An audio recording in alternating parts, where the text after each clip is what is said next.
पुण्यश्लोक अहिल्यादेवी होळकर यांच्या 300व्या जयंतीच्या निमित्ताने महाराष्ट्र शासनाच्या जलसंपदा विभागामार्फत 15 ते 30 एप्रिल 2026 या कालावधीत पुण्यश्लोक अहिल्यादेवी होळकर जल व्यवस्थापन कृती पंधरवडा राबवण्याचा निर्णय घेतलेला आहे।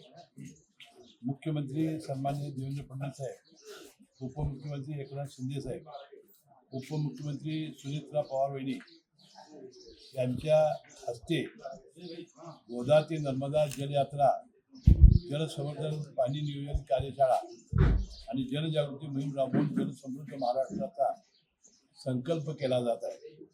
पुण्यश्लोक अहिल्यादेवी यांची जन्मभूमी चौंडी व त्र्यंबकेश्वर आणि कर्मभूमी महेश्वर मध्य प्रदेश हा यात्रेचा एक भाग आहे। या पासून आपण सर्वजण हिरण्यकेशी आणि चिकोत्रा नद्यामधील पाण्याचे जलपूजन मोठ्या उत्साहाने करीत आहोत। पुण्यश्लोक अहिल्याबाईंनी आपल्या काळात विहिरी, तलाव, घाट, कालव्याची निर्मिती करून जलसंवर्धन, जलसाधारणाचा ऐतिहासिक आदर्श घालून दिलेला आहे। या उपक्रमाचा मुख्य उद्देश शेतीसाठी सिंचन व्यवस्था सक्षम करणे, पाण्याचा थेंब न थेंब जपून वापर करणे आणि लोकाभिमुख प्रशासनाच्या माध्यमातून लोकसहभागातून जलसंवर्धन व जलसंधारण चळवळ ही राबवणे आहे।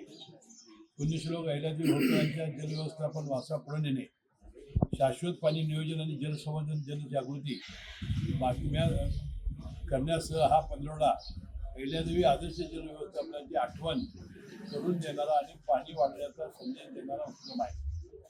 जलसंपदा मंत्री नामदार राधाकृष्ण विखे पाटील साहेब यांच्या पुढाकाराने दिनांक 25 एप्रिल रोजी चौंडी आणि त्र्यंबकेश्वर येथून यात्रेचा शुभारंभ होणार आहे। जलसंपदा विभागामध्ये राज्यभरात पाणी नियोजन कार्यशाळा आणि जलसंवाद होणार आहे। या अभियानाच्या माध्यमातून आपण सर्वजण पुण्यश्लोक अहिल्यादेवी होळकर यांनी निर्माण केलेल्या शाश्वत जलसंवर्धन आणि जलसंधारणाच्या ऐतिहासिक कार्याचा वारसा पुढे नेण्याची आणि राज्यात जलसमृद्धी आणण्यासाठी कटिबद्ध होऊया।